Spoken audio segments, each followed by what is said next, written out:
Hello, good afternoon, good evening, depending on what time zone you're in. As I'm getting over this code, I'm reminded of the most important reason why I write to share marginalized groups being shown on television. I follow a few actors who I think are phenomenal, talented individuals.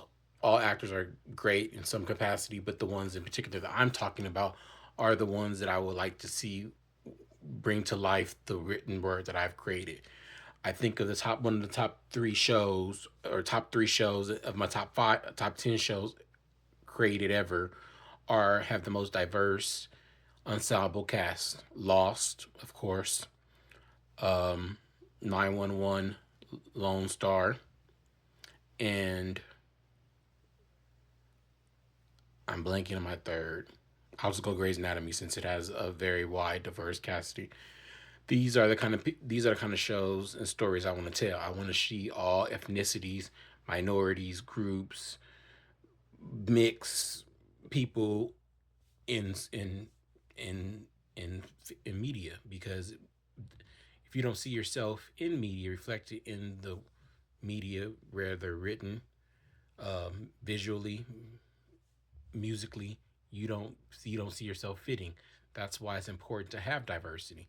Once upon a time, the norm was all Caucasians. That's not a diverse, real accountability of the world.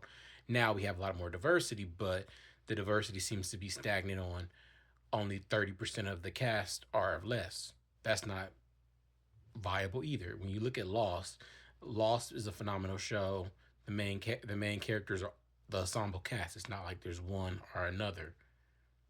It's a group of people. Sense8 is another good show that I think is a lot of diversity. You're seeing all these individuals have their own individual story, their own individual arc, their own character development, their own background, their own family stuff. It ties together based off work environment, school, relationships, trauma. There's so many ways to connect people that I think that we need to go back to that basics and not be so stuck on the idea that having diversity is considered woke. Why are you saying it's woke? If you go to New York, Los Angeles, Texas, and Nashville, these are, for me in particular, if you go to those four places, I would say states, but since Nashville is in Tennessee, go to these four places, you're going to see the most diversity ever. You're going to see real world accountability of America.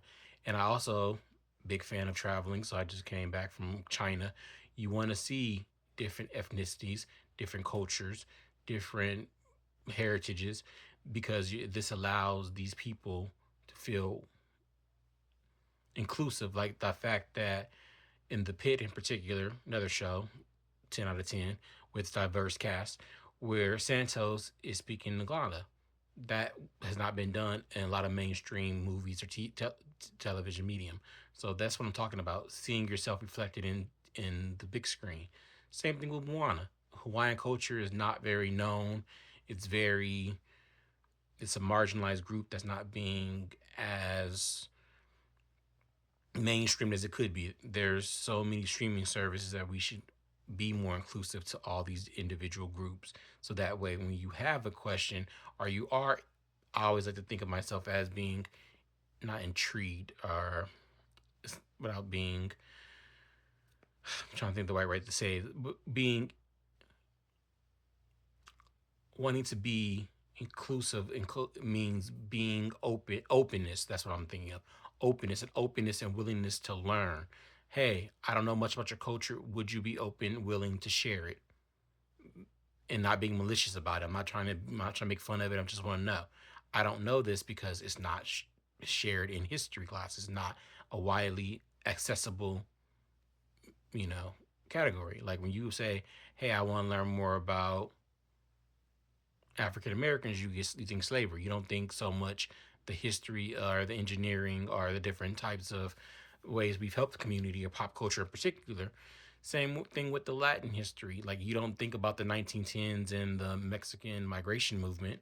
There's certain things that are not taught mainstream that need to be more diversified or allowed to have that openness and that willingness to have that conversation to be like, hey, like the stereotype that all blacks look alike, all Asians look alike, all Latins look alike, all that's not true.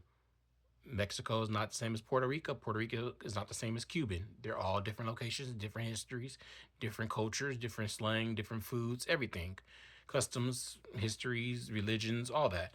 Same thing with Asians. I've been to China. China's not the same as Japan. Japan's not the same as Taiwan. Taiwan's not the same as Korea. They're all diverse, different locations. That's what I mean with being inclusive, going to these places, being willing to listen, openness to hearing these stories, because once you hear these stories, you may relate. That's the whole idea of having a medium in the arts.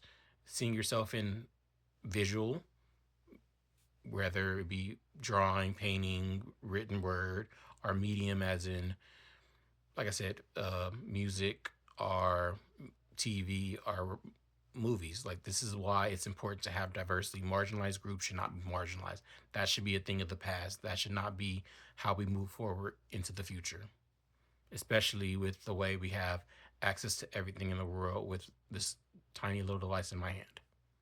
Just my little 5 cents in the moment.